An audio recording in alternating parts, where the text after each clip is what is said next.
The gas station stood on a lonely stretch of highway, surrounded by dense woods that seemed to stretch endlessly into the night. A single flickering neon sign announced its presence, casting weak red light onto the cracked pavement.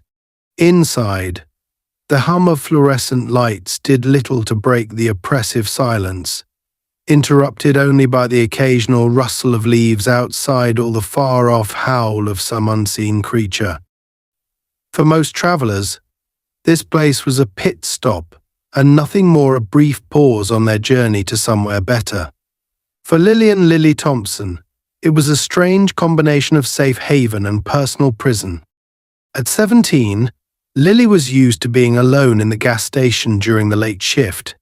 Her father, Tom Thompson, had insisted on teaching her independence, though sometimes she wondered if he pushed her too far.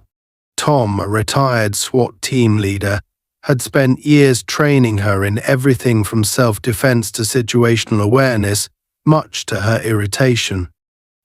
While her friends were learning how to parallel park or bake cookies, Lily was learning how to disarm a potential attacker and fire a handgun with unsettling accuracy. "You'll thank me someday," her father always said with his gruff, no-nonsense tone. She never doubted that he loved her, but his version of love came with a constant edge of preparedness that left her feeling like she was always waiting for something bad to happen. Tonight, however, was shaping up to be just another quiet shift. The clock above the counter ticked past 9:30 p.m. and the station was empty, save for Lily herself. She leaned against the counter, idly flipping through an old magazine that had probably been there since before she was born. Her phone buzzed with a message from her father, "Heading your way. Be there in 20. She rolled her eyes, typing back, "I'm fine, Dad. You don't need to pick me up every night." She knew he'd come anyway. It was one of his quirks, always needing to feel like he was in control, even when it came to something as mundane as a late shift at a gas station. Tom wasn't one to take chances, and deep down Lily appreciated that. But she also longed for a bit of freedom. She didn't want to live her entire life in the shadow of his protective instincts.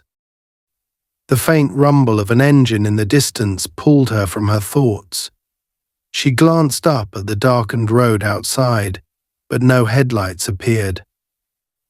It wasn't unusual to hear passing cars or trucks on the highway, even this late, but something about the sound lingered low and predatory before fading away. Lily shook her head, dismissing the unease that crept into her chest. "You're imagining things," she muttered to herself, returning her focus to the magazine. A few minutes later, the rumble returned, louder this time. Then another joined it, and another. Lily's hand froze on the page she was turning as the noise grew into a deafening roar, the unmistakable sound of motorcycles. Her heart sank.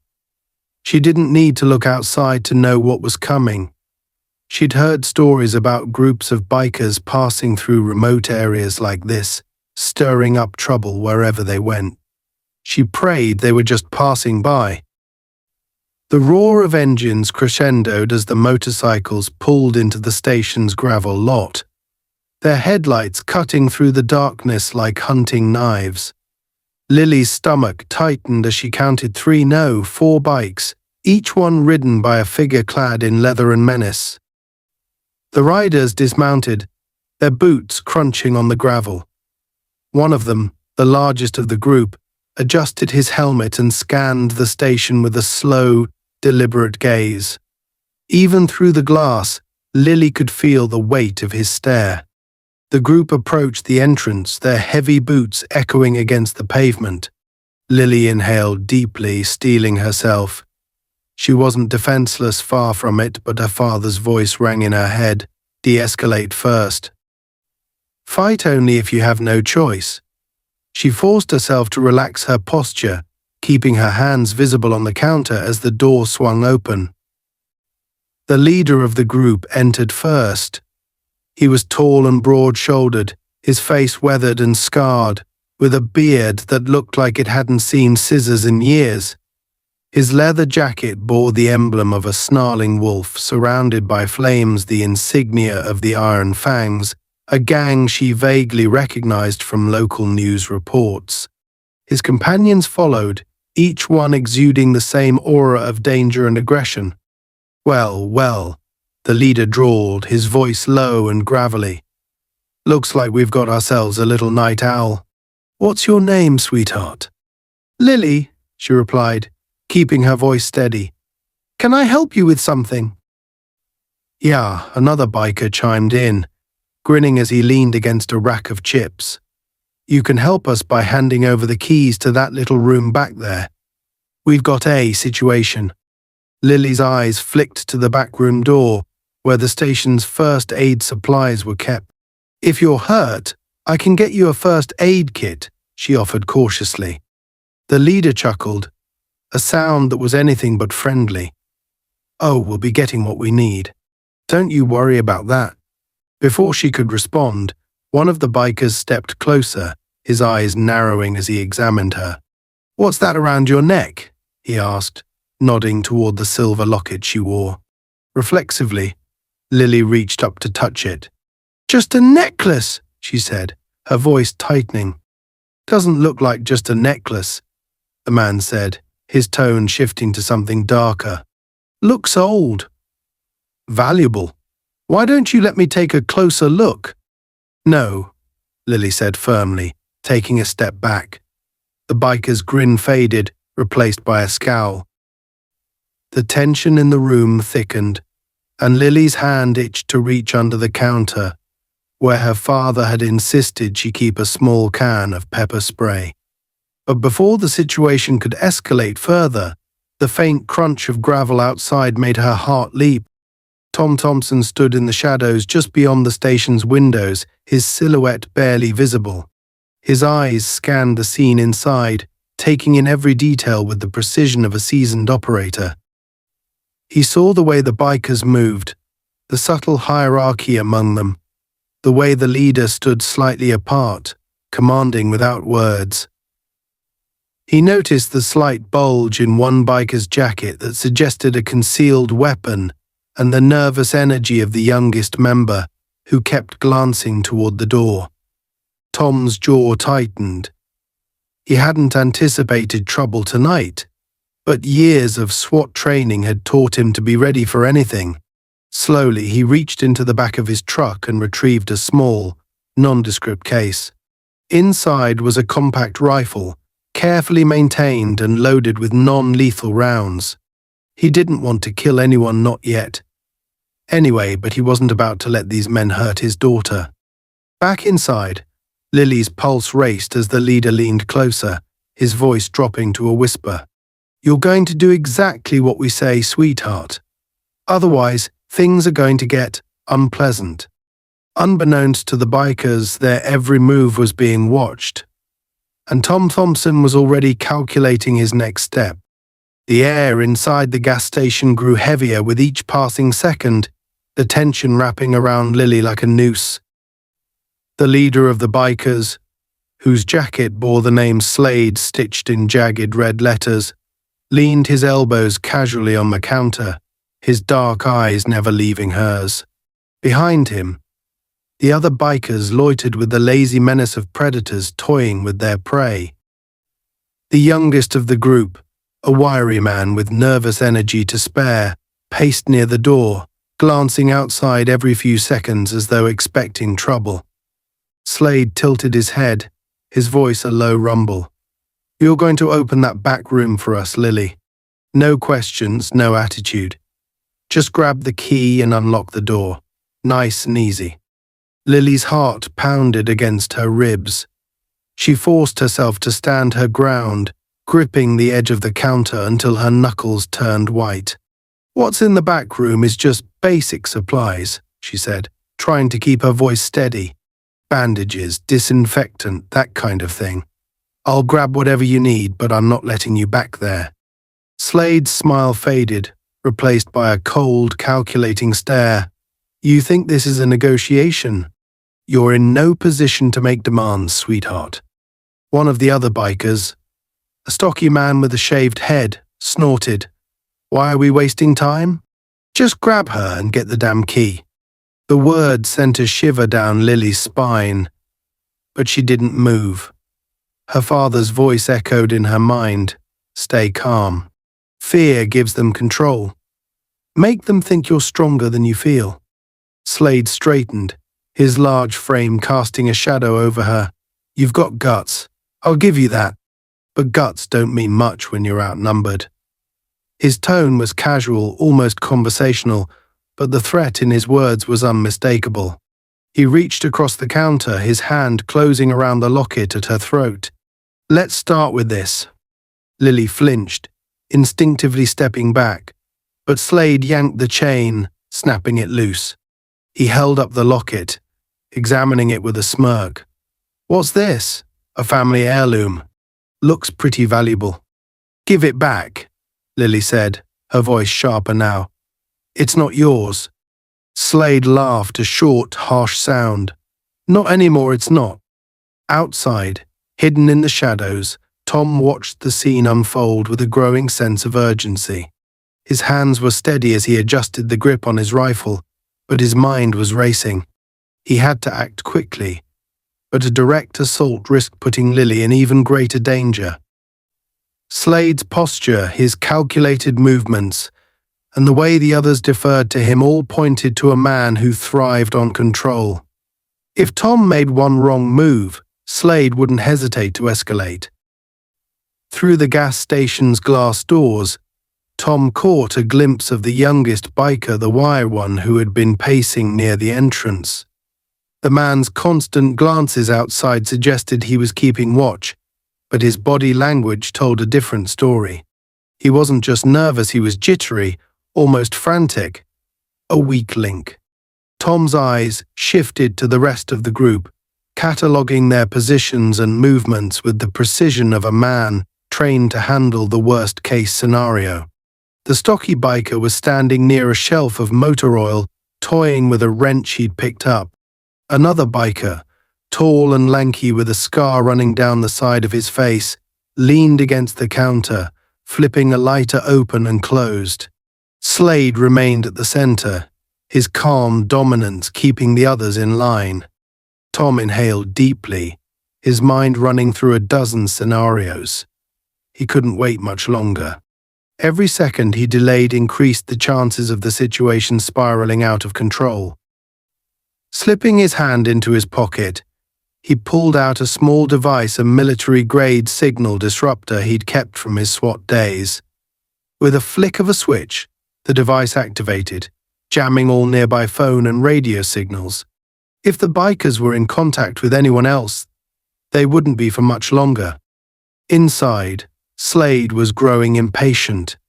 He tossed the locket onto the counter, clearly losing interest in the trinket. "Enough games," he said, his voice low and dangerous. "I'll say it one more time. Get the key and open that door, or I'll..." The lights in the gas station suddenly flickered and went out, plunging the room into darkness. A startled curse escaped from one of the bikers, followed by the sound of something heavy falling over. The fluorescents buzzed back to life a moment later, but their erratic flickering cast strange, shifting shadows across the room. "What the hell was that?" the stocky biker muttered, his grip tightening on the wrench. Slade's eyes narrowed. He turned toward the glass doors, scanning the lot outside. "Stay sharp," he ordered. "Somebody's out there." Lily's heart raced as she realized what had happened. Her father was here. He had to be. She fought the urge to look toward the windows, knowing it would only draw attention.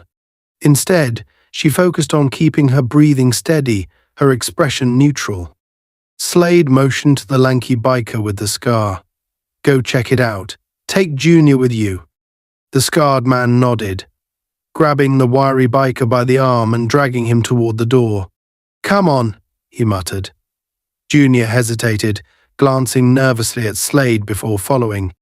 Tom watched as the two men stepped outside, their boots crunching on the gravel.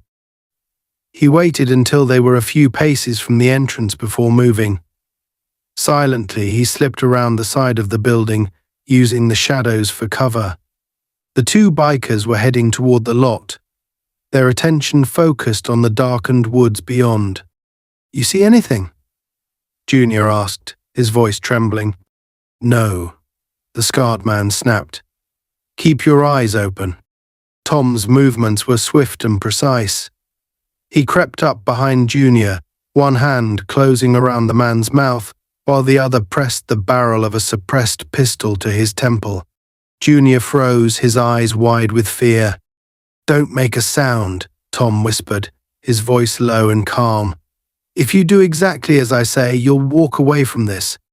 The scarred man turned, his lighter flicking open just in time to catch the faint glint of metal in Tom's hand. His eyes widened, but before he could react, Tom fired a single shot, striking him in the leg. The man collapsed with a grunt of pain, clutching his knee as blood seeped through his jeans. Junior whimpered, his breath hitching in his throat. "Please," he stammered. I didn't sign up for this." Tom's grip tightened. "Then make a choice. You can help me, or you can end up like him." Back inside the station, Slade was growing more agitated.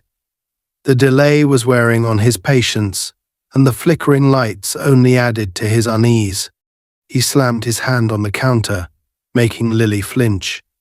"Where the hell are they?" he growled. The stocky biker glanced toward the door. "Maybe we should go check." "No," Slade snapped. "They'll handle it." But even as he said the words, doubt flickered across his face. Something wasn't right, and he knew it. He turned back to Lily, his expression hardening. "Looks like your luck's running out, sweetheart." Lily's mind raced, searching for a way to stall him. "Why do you even care about what's in the back room?" she asked, forcing herself to sound braver than she felt. "It's just medical supplies." Slade smirked, but the smile didn't reach his eyes. "Let's just say we've got our reasons."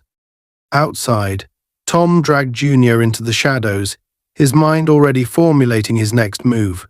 The scarred biker was still writhing on the ground, his curses muffled by the handkerchief Tom had stuffed in his mouth. Tom glanced toward the station, his jaw tightening as he caught a glimpse of Slade through the window. Time was running out, but the situation was far from under control. He crouched low, his voice a barely audible whisper in Junior's ear. "How many more inside?" "2, Junior blurted. "No, 3, including Slade." Tom's eyes narrowed.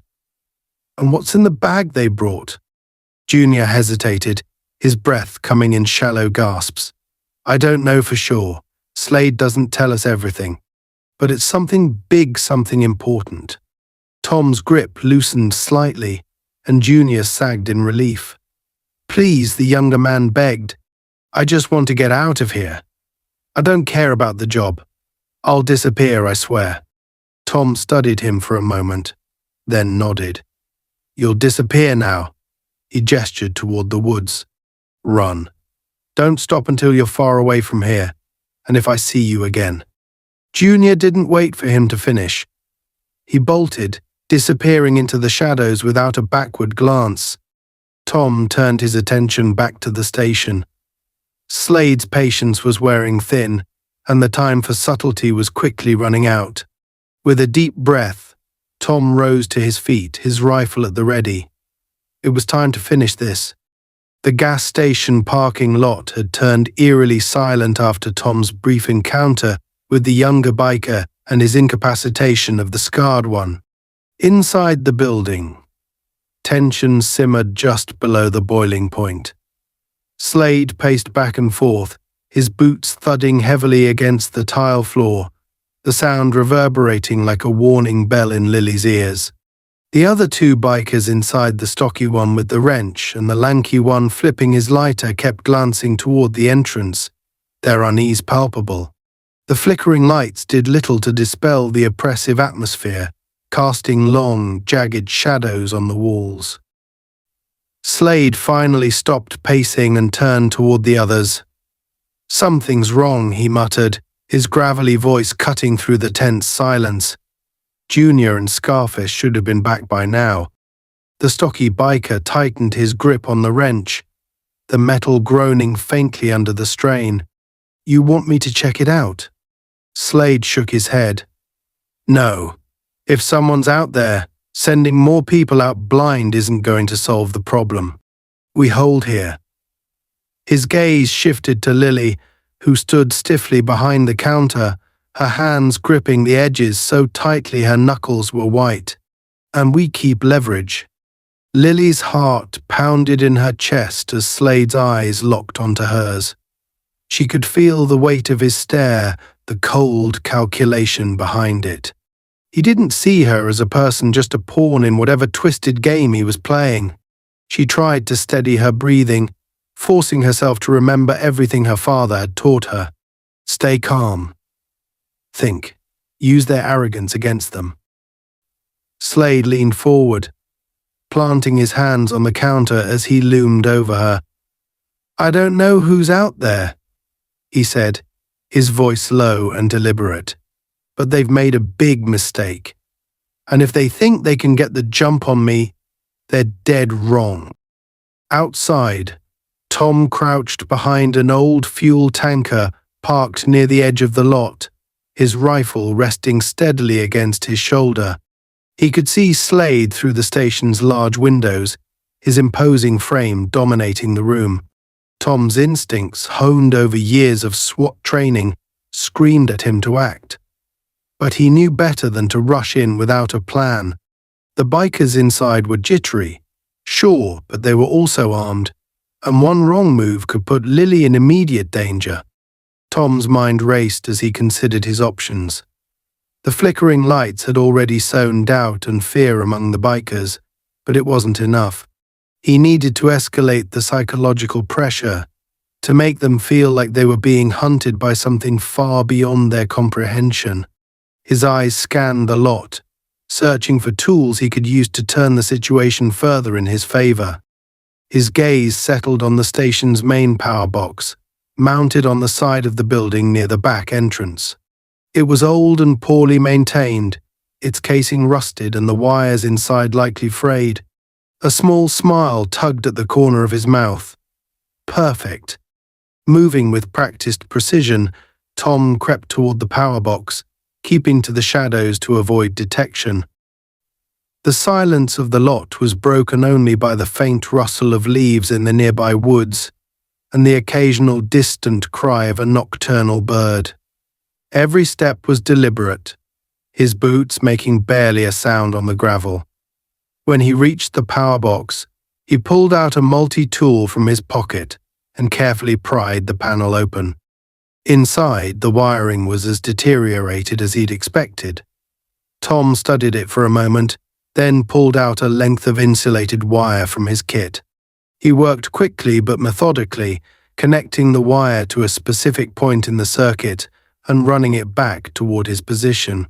When he was satisfied with his setup, he stepped back and surveyed his work. This'll do. Back inside the station, Slade was growing more agitated. He barked orders at the stocky biker, who reluctantly moved to the windows and peered outside. "I don't see anyone," the biker said, his voice tight with unease. "But it's too damn dark out there. Could be anyone or anything." Slade snorted, clearly unimpressed. "Grow a backbone, Tiny. It's probably some local idiot who thinks he's a hero. We'll handle him just like we've handled everyone else." Lily's eyes flicked toward the windows, searching for any sign of her father. She knew he was out there, watching, waiting. The thought brought a flicker of hope, but it was quickly tempered by the reality of the situation. Slade was no amateur. He was methodical, controlled, and ruthlessly dangerous. If her father was going to make a move, it would have to be flawless. Suddenly, the lights went out again, plunging the station into darkness. This time, however, they didn't flicker back on. Instead, a faint, Eerie hum filled the air, emanating from the old PA system mounted near the ceiling. The sound was low and unsettling, like the distorted echo of a distant voice. "What the hell is that?" the lanky biker muttered, his lighter snapping open and closed with increasing urgency. Slade straightened, his hand drifting toward the handgun holstered at his hip. "Stay calm," he growled. "It's just a trick. Whoever's out there is trying to mess with us." The hum grew louder, and then, faintly, a voice crackled through the speakers. It was distorted and uneven, but the words were clear enough to send a chill down Lily's spine. "You're surrounded. Lay down your weapons and come out with your hands up." Slade's jaw tightened, and he exchanged a glance with the stocky biker. "Cops!" Tiny whispered, his voice barely audible. "Doesn't sound like cops," Slade replied, his tone grim. "It's a bluff." The voice crackled through the speakers again, repeating its command. Lily's mind raced as she realized what was happening. Her father was using the PA system to create the illusion of reinforcements.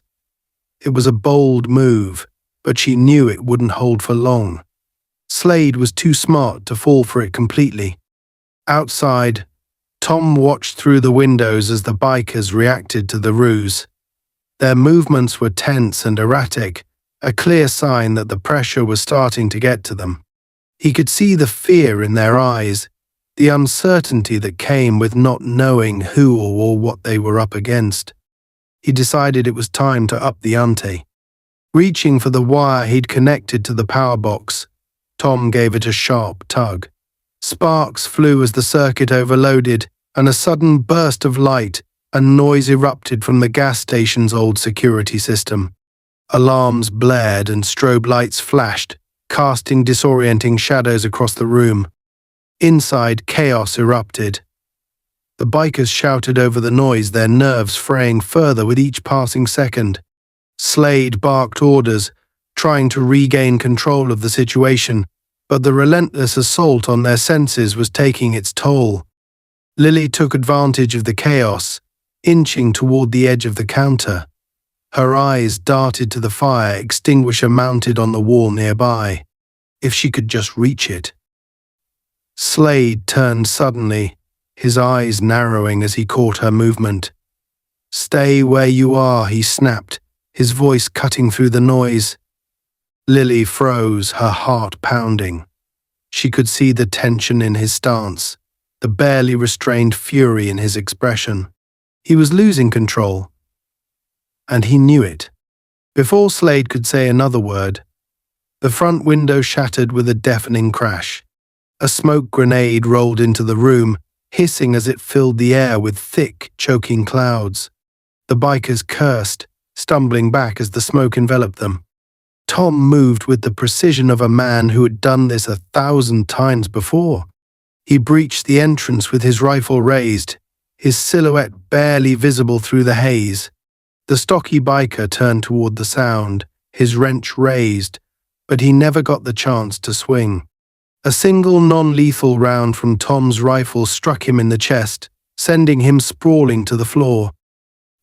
Slade reacted quickly, drawing his handgun and firing blindly into the smoke. The shots went wide, shattering bottles and knocking over shelves, but Tom remained calm. He moved like a ghost, his steps silent and deliberate as he closed the distance between them. Lily ducked behind the counter, covering her ears as the chaos unfolded around her. She couldn't see her father, but she could feel his presence, an invisible force methodically dismantling the threat. Within moments, the smoke began to clear, and the room fell silent. Slade stood alone in the center, his handgun dangling from his fingers. His face was a mask of barely contained rage as he stared at the man who had just turned the tide of the confrontation. Tom lowered his rifle, his eyes cold and unyielding. "Drop it," he said, his voice steady. Slade hesitated, his gaze shifting briefly to Lily before returning to Tom. Slowly, reluctantly, he let the gun slip from his grasp. The first stage of the fight was over, but Tom knew it was far from finished. Slade wasn't the type to go quietly, and reinforcements were likely already on their way. The room was thick with the acrid remnants of smoke, the shattered glass from the broken window crunching underfoot as Tom moved through the gas station like a predator surveying its territory. Slade's gun lay discarded on the floor, but the man himself stood tall, his chest heaving as his rage built like a gathering storm. His dark eyes never left Tom, and despite the heavy losses his gang had suffered so far, he wasn't backing down. For men like Slade, surrender wasn't just unthinkable, it was a challenge to their very identity. Lily, crouched behind the counter, could barely breathe. The sudden silence that followed the chaos was almost more unnerving than the shouting and gunfire that had preceded it. She craned her neck, her heart thudding in her chest as she watched her father. He stood as calm and steady as a stone, his rifle trained squarely on Slade, and she could see the tactical calculations behind his piercing eyes. He was already thinking several steps ahead, as if the situation had become a chessboard, and every move was critical. Slade, however, wasn't going to go down without making one final power play. He raised his hands slowly, a smirk creeping across his face despite the blood trickling down the side of his temple from where a shard of glass had nicked him. "Impressive," he said, his voice low and mocking. "You've got the skills, old man. I'll give you that. SWAT, right? Maybe some kind of special forces? You've got the look calm, professional, but I've dealt with men like you before. And do you know what I've learned?" Tom didn't respond. His rifle remained steady, his finger resting lightly on the trigger. He'd heard this kind of bluster before.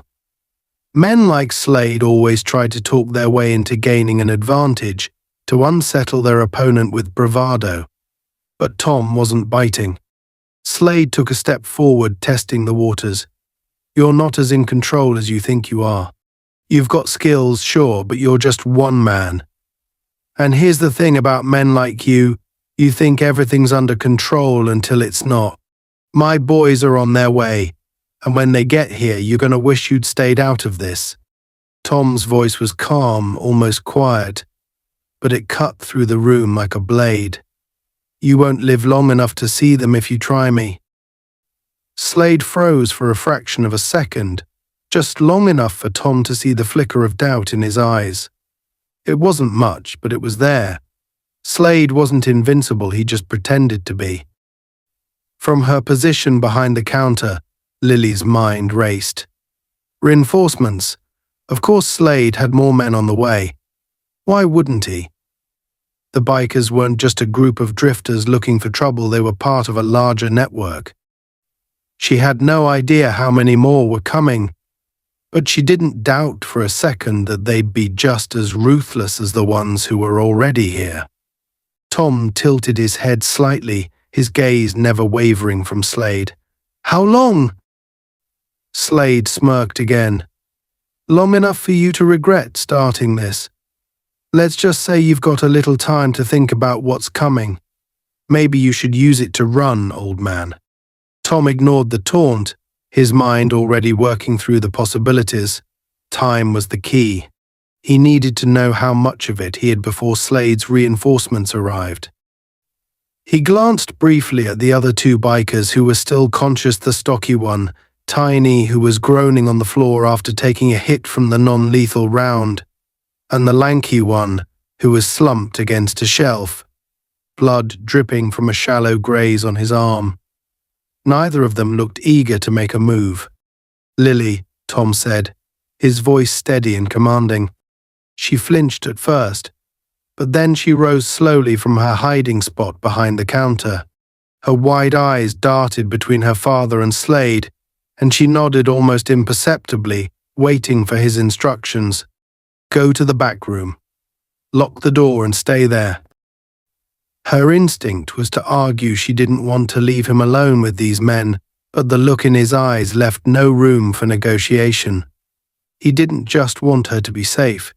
He needed her out of the way so he could focus entirely on what was coming. Without another word, she darted toward the back, her footsteps quick and silent. Slade watched her go, his smirk fading slightly. Smart kid. Too bad she's caught in the middle of this. You should have thought about that before you decided to play hero. Tom's patience was wearing thin. He gestured toward the floor with his rifle. On your knees. Hands behind your head. Now. Slade didn't move at first. He stood there, his expression defiant. But there was a flicker of something else in his eyes, calculating, watching, waiting for an opening. Tom could see it, and he wasn't about to give him the chance. Don't test me, Tom warned. Finally, Slade complied, lowering himself to his knees with exaggerated slowness. He clasped his hands behind his head, but the smug grin never quite left his face. What's the plan, huh? You think you're going to hold me here until the cops show up? Good luck with that. We've got friends in places you don't even want to imagine. Tom didn't respond. He didn't need to. He stepped forward, keeping his rifle trained on Slade, and quickly secured the man's hands with a zip tie he'd pulled from his pocket. Slade didn't resist, he didn't need to. His confidence came not from his own strength, but from the knowledge that reinforcements were on the way. With Slade restrained, Tom turned his attention to the other two bikers. Tiny was still groaning on the floor, clutching his chest where the non-lethal round had struck him. The lanky one, Scarface, was glaring at Tom with a mixture of fear and hatred, his hand hovering near the knife tucked into his boot. Don't, Tom said sharply, his rifle snapping to Scarface. The biker froze, his hand stopping just short of the knife. Kick it over, now! Scarface hesitated, but the cold steel in Tom's voice left no room for argument. He kicked the knife across the floor, the blade skittering to a stop near one of the shattered windows. Tom stepped forward and zip-tied Scarface's hands as well, leaving him seated against the shelf. With the immediate threat neutralized, Tom took a moment to assess the situation. The bikers were subdued for now, but Slade's earlier warning about reinforcements weighed heavily on his mind. He moved to the shattered window, scanning the darkened lot and the road beyond. The night was quiet, but he knew it wouldn't stay that way for long. He turned back to Slade. How many? Slade shrugged, his smirk returning. Enough. Tom's jaw tightened. He'd dealt with men like Slade before, men who thrived on intimidation and manipulation, who thought they were untouchable because of the people they surrounded themselves with. But Tom also knew that arrogance was a weakness, one he could exploit. He moved to the counter, grabbing one of the old landline phones mounted on the wall. He dialed quickly, his movements precise and deliberate. When the line connected, he didn't waste any time. This is Tom Thompson. I need backup. On the other end, a gruff voice responded. You're still alive? Thought you were done with this kind of thing. I was, Tom said. But things change. How fast can you get here? Depends. What are we dealing with? Tom glanced at Slade, his expression hard. Biker gang, armed, reinforcements on the way. I've got 3 subdued, but there's more coming. The voice on the other end paused, then let out a low whistle. You always did know how to find trouble. I'll be there in an hour. Maybe less. Bring what you can, Tom said before hanging up. He turned back to Slade, who was watching him with a mixture of curiosity and disdain. Friends of yours? Slade asked mockingly. Tom didn't answer. Instead, he moved to the back room, where Lily was waiting. She jumped slightly when he opened the door, but her expression quickly shifted to relief when she saw it was him. Are you okay? She asked. He nodded. For now, but this isn't over, Reinforcements are coming, and we don't have much time. What do we do? She asked, her voice trembling slightly. Tom placed a reassuring hand on her shoulder. We prepare, and we make damn sure they regret ever stepping foot here. The calm that had settled over the gas station after Tom subdued the remaining bikers was temporary, a brief reprieve before the storm he knew was coming. The silence was too heavy, too unnatural, and it sat in the air like a coiled snake ready to strike. Every nerve in Tom's body screamed that time was running out. Slade's reinforcements would arrive soon, and when they did, they wouldn't come unprepared. These weren't amateurs, they were part of something bigger, something dangerous. Tom stepped back into the main room of the gas station, where Slade and the two other subdued bikers sat against the wall, their hands zip-tied behind their backs. The stocky one, Tiny, was still groaning, his face pale and sweaty from the pain of the non-lethal round that had slammed into his chest. Scarface was quieter, his bloodshot eyes glaring daggers at Tom, but his earlier defiance had drained away. Slade, as always, remained calm, too calm.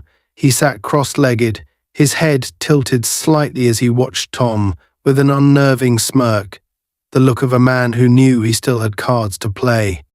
"You've got about 15 minutes, Slade said casually, breaking the silence. "Maybe 20 if you're lucky. That's how long it'll take for my guys to get here. And when they do," he let the words hang in the air, his smirk widening. Tom ignored him, his focus shifting to the room around him.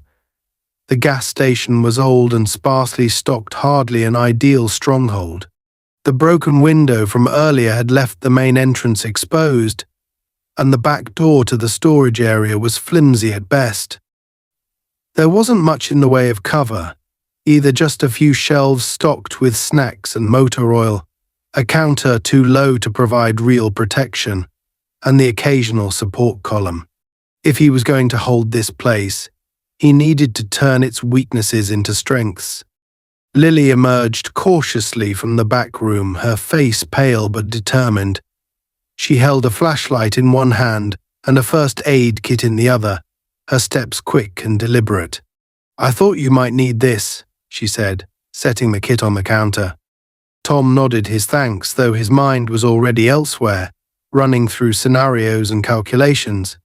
He opened the kit and quickly checked its contents: gauze, antiseptic, adhesive tape. Basic supplies, but they'd do in a pinch. He glanced up at Lily, noting the tight set of her jaw and the way her hands trembled ever so slightly as she fidgeted with the flashlight. She was scared, but she was holding it together. "You need to stay in the back," Tom said firmly. "Lock the door and don't come out until I say it's safe." "No," Lily said immediately, her voice sharper than he'd expected. "I'm not hiding while you deal with this alone." Tom sighed, setting the kit down. "Lily, this isn't a debate. I need you safe, and the back room is the safest place for you right now." "I'm not a little kid," she shot back, her eyes blazing with defiance. "You trained me for this, remember? All those years of drills and lessons, what was the point if you're just going to shove me in a closet when things get real?" Tom's gaze softened, and for a moment, the hardened SWAT officer gave way to the father beneath. "I trained you because I wanted you to be ready for the worst," he said quietly. "But that doesn't mean I want you in the middle of it." "I already am," Lily said, "and you need help, whether you like it or not." Before Tom could argue further, the distant rumble of motorcycle engines cut through the night, faint but unmistakable. The sound sent a jolt through both of them, and Lily's defiance melted into unease. She glanced toward the shattered window, her breath hitching. "They're coming." Tom stepped toward the window, his rifle slung across his chest as he peered into the darkness. The rumble grew louder, closer, the engine snarling like a pack of wolves on the hunt. Headlights appeared on the horizon, bobbing and weaving as the bikes sped down the highway toward the station. There were more of them than he'd hoped for, at least a dozen, maybe more, and they weren't bothering to be subtle. "Go to the back," Tom said, his voice leaving no room for argument. "Now." Lily hesitated for only a second before nodding. She turned and disappeared into the storage room, shutting the door behind her. Tom heard the faint click of the lock and felt a small pang of relief. At least she'd be out of the immediate line of fire. Slade chuckled from his spot against the wall, the sound low and mocking. "Told you," he said. "They're coming, and there's nothing you can do to stop them." Tom turned to him, his expression cold. "Keep talking. It won't save you." Slade's smirk faltered ever so slightly, but he quickly recovered, leaning back against the wall as if he didn't have a care in the world. "You think you're some kind of hero," he said. "But heroes don't win against men like us. They just die tired." Tom ignored him, his focus shifting back to the task at hand. He moved quickly, grabbing a roll of duct tape from one of the shelves and securing Slade's to the base of a support column. He did the same with the other two bikers, ensuring none of them would be able to move if things got messy. Slade didn't resist, but his smirk remained, like he was enjoying some private joke that Tom wasn't in on. The roar of the engines grew deafening as the first of the bikes pulled into the lot, their headlights cutting through the darkness and illuminating the shattered window. Tom counted 13 riders as they dismounted, their movements coordinated and efficient. They weren't just a gang, they were a unit, disciplined and dangerous. One of them, a tall man with a shaved head and a shotgun slung across his back, stepped forward, clearly the leader of the reinforcements. Tom stayed low, using the shelves for cover as he watched the bikers through the broken window. The leader motioned for the others to fan out, and they spread across the lot, their weapons at the ready. Two of them approached the front entrance, their boots crunching on the gravel. Tom steadied his breathing, his grip on his rifle tightening. The first biker reached the door and peered inside, his eyes scanning the dimly lit room. "Hey, Slade," he called, his voice rough. "You in there?" Slade grinned, raising his voice just enough to be heard. "I'm here. Come on in. Our host is waiting." The biker hesitated, clearly sensing something was off, but the leader barked an order from behind him. "Get in there and check it out." The two bikers pushed through the broken door, their weapons raised. Tom waited until they were fully inside before making his move. He fired 2 quick shots, both non-lethal rounds that struck the bikers squarely in the chest. They went down hard, their weapons clattering to the floor. Outside, the leader cursed, motioning for the others to take cover. The bikers scattered, using their bikes and the nearby fuel pumps as makeshift shields. Tom stayed low, repositioning himself behind the counter. He could hear the reinforcements shouting to each other, their voices overlapping in a chaotic mix of orders and curses. "Surround the place," the leader yelled. "Smoke him out." Tom's mind raced as he calculated his next move. He couldn't let them get too close, but he also couldn't afford to waste ammunition. He needed to keep them at a distance, to disrupt their coordination and force them into mistakes. Reaching under the counter, Tom pulled out a small canister and improvised smoke grenade he'd cobbled together earlier from supplies in the storage room. He pulled the pin and lobbed it through the broken window. The canister hissed as thick, grey smoke billowed out, obscuring the biker's view of the station. The smoke did its job, throwing the reinforcements into disarray. Tom used the distraction to reposition himself, moving to the far side of the room where he had a clear line of sight on the lot. Through the haze, he could see the bikers scrambling, their movements panicked and uncoordinated. One of them broke from cover, sprinting toward the entrance with a Molotov cocktail in hand. Tom fired a single shot, the non-lethal round striking the man in the leg and sending him sprawling. The Molotov shattered harmlessly on the pavement, its flames quickly extinguished. Inside the storage room, Lily pressed herself against the door, her heart pounding as she listened to the chaos outside. She could hear the shouts, the gunfire, the hiss of the smoke grenade, and every instinct told her to stay put. But part of her couldn't help but worry. Her father was out there, fighting alone against overwhelming odds, and the thought of losing him was unbearable. Tom's voice crackled through the old intercom system, startling her. "Lily, stay where you are. Do not come out." His tone was firm, but she could hear the strain in it, the tension of a man fighting to maintain control in an impossible situation. She swallowed hard, her hands trembling as she gripped the flashlight tighter. "Please be okay, Dad." Outside, the leader of the reinforcements growled in frustration, his patience wearing thin. He stepped forward, raising his shotgun as he bellowed, "Enough games. Show yourself, or we burn this place to the ground." Tom didn't respond. He moved silently through the station, his rifle at the ready, his every step calculated. He was outnumbered, but he wasn't outmatched. Not yet. The sharp crack of a rifle shot shattered the tense silence, the sound cutting through the smoky chaos outside the gas station. A biker who had been advancing toward the front entrance dropped his weapon and fell to the ground, clutching his leg and howling in pain. Tom moved like a shadow through the station, his rifle steady as he scanned the lot for his next target.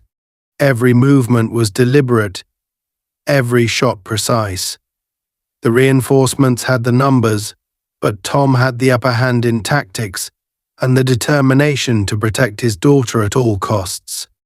Outside, the gang's leader, a tall man with a shaved head and the bearing of someone used to command, barked orders. "Keep your distance. Pin him down, don't rush in." His shotgun was slung over his shoulder, but his hand rested on it, ready to act at a moment's notice. He wasn't a fool. Whoever was inside the station wasn't just some local playing hero. This was a professional, someone who had been through war, who knew how to use fear and chaos to his advantage. The bikers scrambled to reposition, taking cover behind their bikes and the scattered fuel pumps. The thick smoke from Tom's makeshift grenade was beginning to clear, revealing the carnage left behind. Several of their men were already down, writhing on the ground or slumped motionless, and the rest were losing their nerve. "Where the hell are you hiding, you son of a," one of the bikers yelled, but his words were cut short by another precise shot that struck his shoulder, sending him spinning to the ground.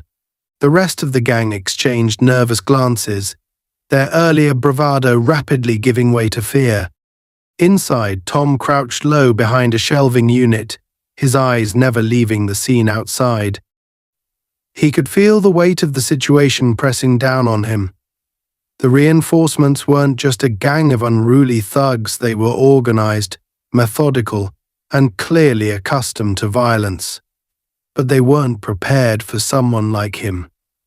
He had spent years in the field, learning how to outthink and outmaneuver enemies far more dangerous than this, and now all of that experience was being put to the ultimate test. The intercom crackled behind him, startling him for a brief moment. Lily's voice came through, shaky but determined. "Dad, are you okay? What's going on out there?" Tom's heart clenched at the sound of her voice. She was scared, but she was holding it together. He pressed the button on the intercom, keeping his voice calm and steady. "I'm fine. Stay where you are, Lily. They're not getting to you. Dad, there are so many of them. How are you?" "Just stay in the back," he interrupted, his tone firm but gentle. "I've got this." He released the button and exhaled slowly, his focus returning to the task at hand. The gang's leader had moved closer to the front of the lot, his shotgun now in hand as he surveyed the station. Tom watched him carefully, studying his movements, his posture, the way he communicated with his men. This was the kind of man who thrived on control, who couldn't stand the thought of being outmaneuvered, and that gave Tom an idea. He reached into his pocket and pulled out a small mirror, angling it just enough to get a better view of the lot without exposing himself. The bikers were spread out, their positions haphazard but still dangerous. A few were trying to flank the station, moving along the sides of the building, while others remained huddled near the pumps. The leader stood in the center, barking commands and pointing toward the shattered front window. Tom glanced at the corner of the room where an old fire extinguisher sat in its rusted metal bracket. He grabbed it, weighing it in his hands, and smiled grimly. It wasn't much, but it would do. With a deep breath, he stood and hurled the extinguisher through the broken window. It crashed onto the pavement outside with a deafening clang, releasing a cloud of white foam that billowed out in all directions. The bikers shouted in confusion, some firing blindly into the cloud as they scrambled to figure out what was happening. Tom used the distraction to move, slipping out the side door of the station and into the shadows. He hugged the wall, his rifle raised as he advanced toward the edge of the building. His footsteps were silent, his breathing controlled. He was a predator now, stalking his prey with ruthless efficiency. One of the bikers who had been attempting to flank the station appeared around the corner, his pistol raised as he scanned the area. He didn't even see Tom coming. In a single fluid motion, Tom disarmed him, twisting the weapon from his grip and delivering a brutal elbow to the side of his head. The man crumpled to the ground, unconscious before he hit the dirt. Tom retrieved the pistol, checking the chamber before tucking it into his belt. He moved on, his eyes constantly scanning for movement. The sounds of shouting and gunfire echoed in the distance, but he remained focused, methodical. Every step brought him closer to the heart of the chaos. As he rounded the next corner, he spotted two more bikers crouched near the back of the lot, their attention fixed on the building. One of them was fiddling with what looked like a homemade explosive, his hands moving quickly as he worked to assemble it. The other stood guard, his eyes darting nervously around the perimeter. Tom acted without hesitation. He fired 2 shots in quick succession, the first striking the guard in the leg and the second hitting the makeshift explosive, which detonated in a burst of light and smoke. The biker who had been assembling it was thrown backward, landing in a heap several feet away. The explosion sent the rest of the gang into a frenzy. The leader turned toward the source of the blast, his expression darkening as he realized how badly the situation was unraveling. "Pull it together," he roared. "Get in there and take him out." But his men weren't listening. The coordinated unit he'd brought with him was falling apart, their confidence shattered by Tom's relentless assault. Some of them began retreating, their nerves fraying under the pressure. Inside the station, Lily pressed her ear to the door, her heart racing as the chaos outside escalated. She wanted to stay hidden, to follow her father's instructions, but the sound of the explosion had shaken her. What if he was hurt? What if he needed her help? Gathering her courage, she cracked the door open just enough to peek outside. She could see the broken window, the shattered glass glinting in the dim light.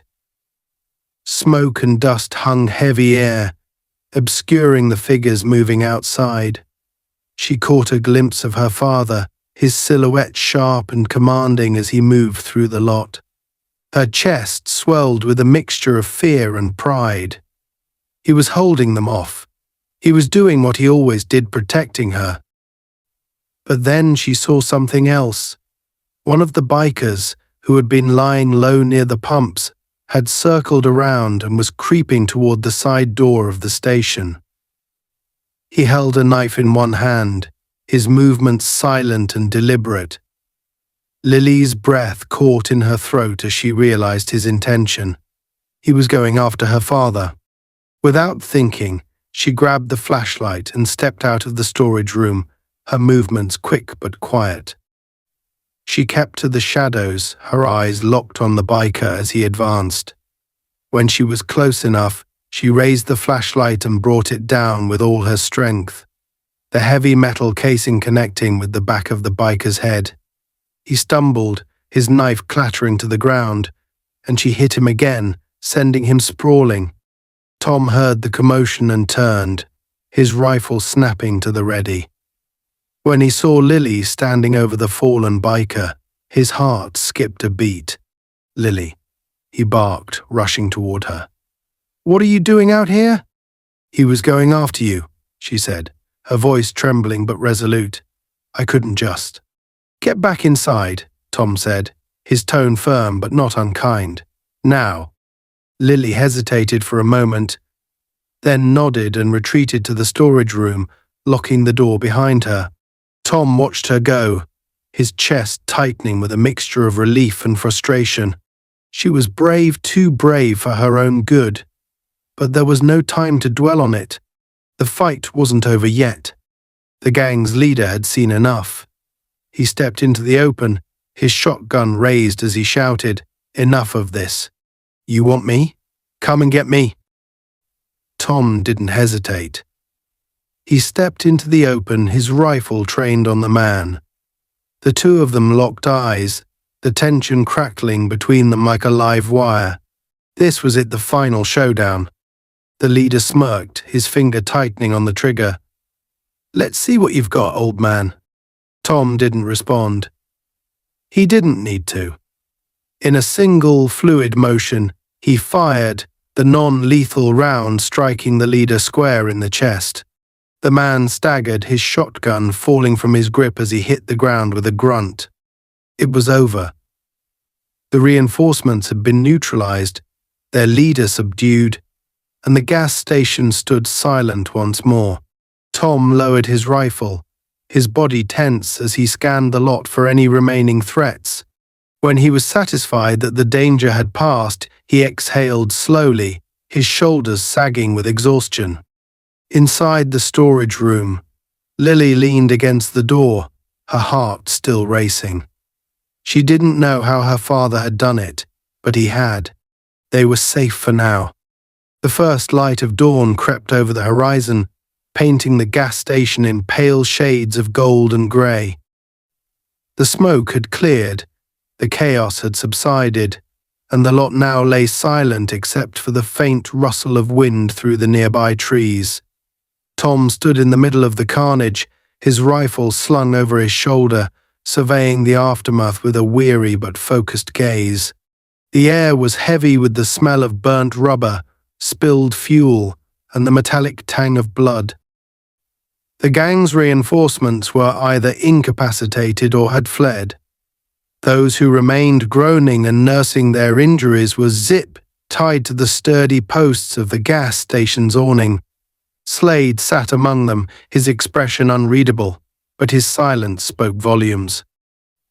Gone was the smug bravado he'd carried throughout the night. Now, his eyes burned with quiet rage, a man who had been outmatched and humiliated in a fight he thought he couldn't lose.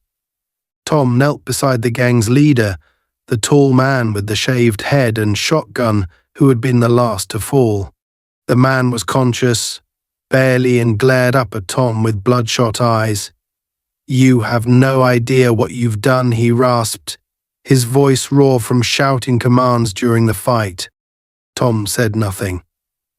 He grabbed the man's jacket and patted it down, retrieving a phone and a folded map from the inner pocket.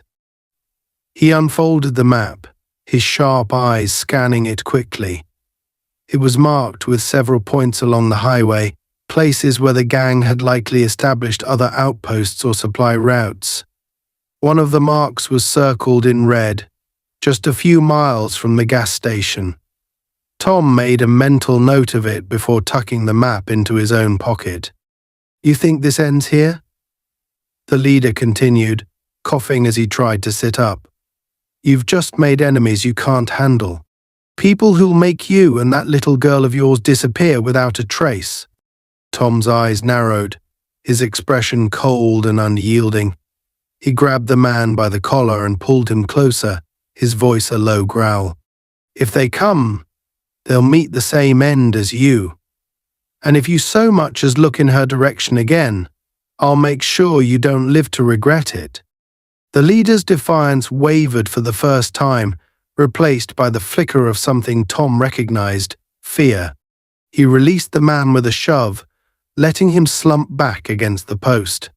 Behind him, the sound of crunching glass signaled Lily's cautious approach. She stepped out of the gas station, her face pale but resolute. In the soft morning light, she looked younger than she had during the fight, the adrenaline having drained away to leave only exhaustion in its place. She clutched the flashlight she'd used earlier like a talisman, her knuckles white against the handle. "Is it over?" she asked, her voice small but steady. Tom turned to her, his hardened expression softening just slightly. "For now." She nodded, her gaze sweeping over the lot. The sight of the zip-tied bikers and the destruction they'd caused made her stomach churn, but she forced herself to stand tall. "What do we do now?" Tom walked toward her, placing a reassuring hand on her shoulder. "We call the authorities.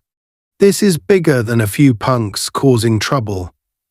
Whoever's backing them will want to cover this up, but we'll make sure that doesn't happen." Lily hesitated. "What if the authorities are part of it? You've seen what they can do. What if they just let these guys go?" Tom met her gaze, his voice calm but firm. "Then we'll find another way. We're not letting this slide." Lily nodded again, a spark of determination lighting in her eyes. She wasn't sure what another way meant, but she trusted her father. He had proven time and again that he could handle impossible situations, and she wasn't about to start doubting him now. Tom pulled out his phone and dialed a number, his fingers moving quickly and decisively. The line rang twice before a familiar gruff voice answered. "This better be important." "It's Tom," he said, his tone leaving no room for pleasantries. "I've got a situation on my hands. A biker gang tied to something bigger, organized crime, possibly a cartel. I've neutralized the immediate threat, but I need someone I can trust to handle the rest." There was a pause on the other end before the voice responded. "You're still alive, huh? Didn't think I'd hear from you again." "Are you in or not?" Tom asked, his patience thin. Another pause, then a low chuckle. "I'll make some calls. Shouldn't take long. You'd better have coffee ready when I get there." Tom hung up and turned to Lily. "Help's on the way. Let's get the place cleaned up before they arrive." Together they moved through the station, picking up scattered debris and putting things back in order as best they could. It was a slow, methodical process, and it gave Lily time to reflect on everything that had happened. She couldn't shake the image of her father moving through the chaos like a force of nature, dismantling the gang with precision and calm she could barely comprehend. For years, she had known him as the overprotective father who insisted on training her for situations she thought she'd never face. Now she saw the full scope of who he really was, a man forged in fire, someone who thrived under pressure but bore the weight of it silently. As they worked, the distant sound of sirens broke the quiet morning. Lily glanced toward the highway, where the faint glimmer of approaching vehicles began to appear. Tom stopped what he was doing and straightened, his rifle still slung across his back. He studied the approaching cars with the wary gaze of someone who'd seen too much to trust anything at face value.